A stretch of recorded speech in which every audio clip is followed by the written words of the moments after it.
Hello friends, welcome to my channel Saraswati teacher classes. आज का हमारा टॉपिक है विशिष्ट बालकों की शिक्षा। और इससे पहले मैंने आपको समावेशी शिक्षा बताई थी। क्या होती है समावेशी शिक्षा? इसके अंतर्गत ही आती है विशिष्ट बालकों की शिक्षा, यानी जो विशिष्ट बालक होते हैं उन्हें हम कैसे एक ही साथ एक ही स्कूल में पढ़ा सकते हैं, क्या क्या हमें करना चाहिए। तो फ्रेंड्स, आगे बढ़ने से पहले आप इस चैनल पे नए हैं तो चैनल को सब्सक्राइब करें और साथ ही में बेल आइकन को प्रेस करें ताकि समय समय पे मेरी वीडियो का नोटिफिकेशन आपको मिलता रहे। तो पहला है शारीरिक विकलांग बच्चे तथा उनकी शिक्षा, physical disable child and there education.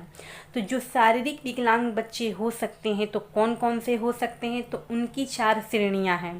पहला है श्रवण अक्षमता, दूसरा है दृष्टि अक्षमता, तीसरा है गामक अक्षमता, चौथा है हकलाना। तो इन चारों के बारे में आज हम पढ़ेंगे और अच्छे से समझेंगे भी। सबसे पहले समझते हैं श्रवण अक्षमता।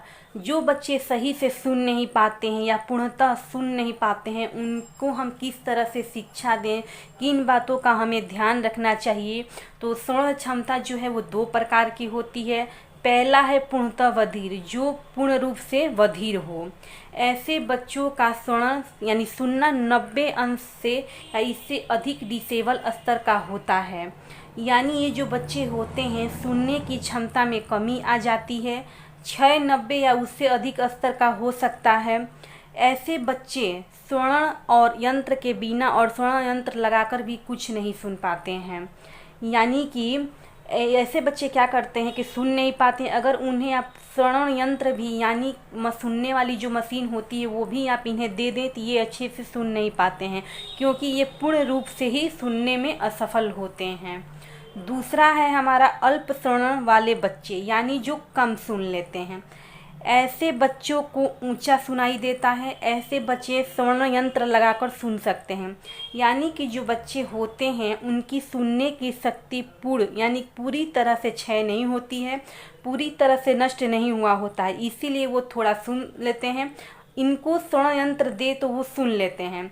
अब इनके लिए ऐसा नहीं कि ये पढ़ नहीं सकते, पढ़ने का अधिकार नहीं है, बिल्कुल पढ़ सकते हैं। बस उनके लिए कुछ उपाय करनी चाहिए। दोनों तरह के बच्चों के लिए क्या क्या उपाय करनी चाहिए? पहला है इन्हें पढ़ाने के लिए चिन्ह भाषा का प्रयोग करना चाहिए। यानी जो सुन नहीं पाते हैं उनके लिए चिन्ह भाषा का प्रयोग करनी चाहिए, जिससे वो संकेतों के द्वारा समझ सकें। दूसरा है श्रवण यंत्र का उपयोग करना चाहिए। जो बच्चे कम सुन लेते हैं उन्हें हम श्रवण यंत्र देना चाहिए ताकि वो और अच्छे से सुन पाएँ। तीसरा है ऑडियो विजुअल सामग्री का आवश्यक अनुसार प्रयोग किया जाता है। यानी कि जहाँ ज़रूरत हो वहाँ हमें ऑडियो विजुअल सामग्री का प्रयोग करना चाहिए। अगर सुनाई न दे तो वो देख के समझ सकें। चौथा है हमारा धीरे धीरे बोलना चाहिए ताकि बच्चा ओष्ठ पाठन कर सके। ऐसे बच्चों के सामने जल्दी जल्दी नहीं बोलना चाहिए, धीरे धीरे शब्दों का प्रयोग करना चाहिए। हमारे ओठ को वो पढ़ सके, यानी लिपसिंग जो हम करते हैं उसको वो अच्छे से समझ सके कि टीचर क्या कह रहा है और टीचर की बातों को वो अच्छे से समझ सकें। पांचवा है शरीर से विभिन्न गतियां करवाकर बधिर बच्चों को संप्रेषण को सुधारा जा सकता है। यानी इन बच्चों से एक्टिविटी करानी चाहिए ताकि एक्टिविटी के द्वारा वो बहुत सारी चीज़ों को सीख सकते हैं। दूसरा है दृष्टि अक्षमता, विजन इम्पेयरमेंट। जिन बच्चों को दिखाई नहीं देता है उनको किस तरह से शिक्षा दी जाए। तो दृष्टि अक्षमता को 1961 में अमेरिकन फाउंडेशन ने दृष्टि अक्षमता एवं अल्प दृष्टि को इस प्रकार परिभाषित किया था। यानी कि दृष्टि अक्षमता जो थी उसे कैसे माना जाए कि किस कैटेगरी में आती है।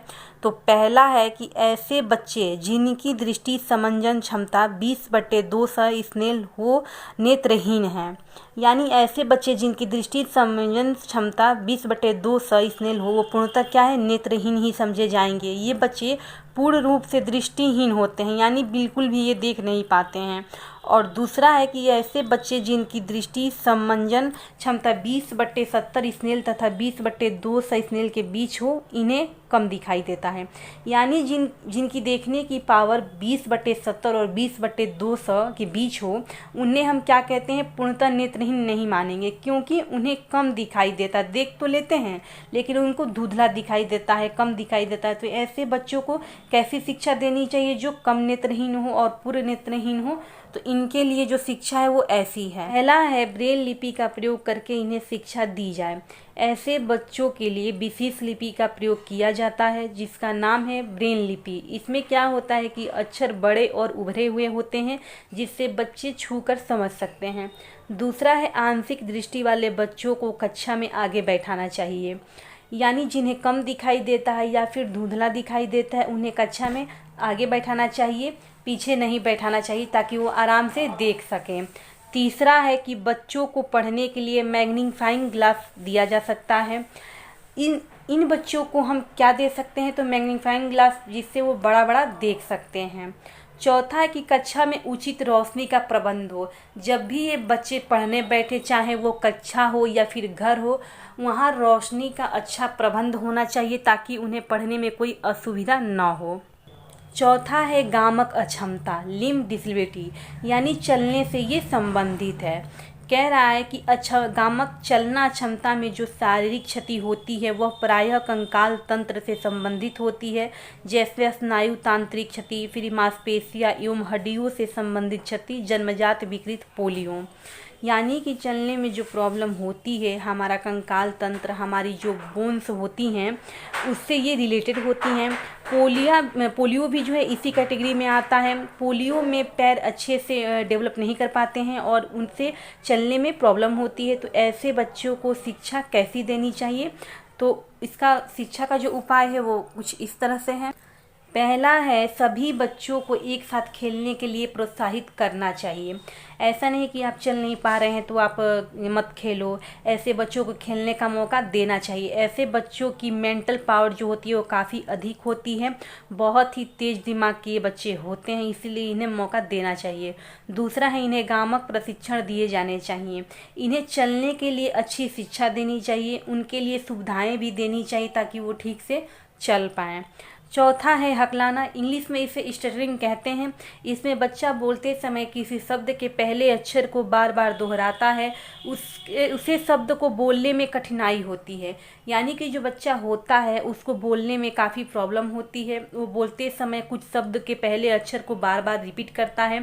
तो क्या ऐसे बच्चों का मजाक बनाना चाहिए? नहीं, उनको भी शिक्षा दे के आगे बढ़ाना चाहिए, क्योंकि शिक्षा लेना उनका भी हक है।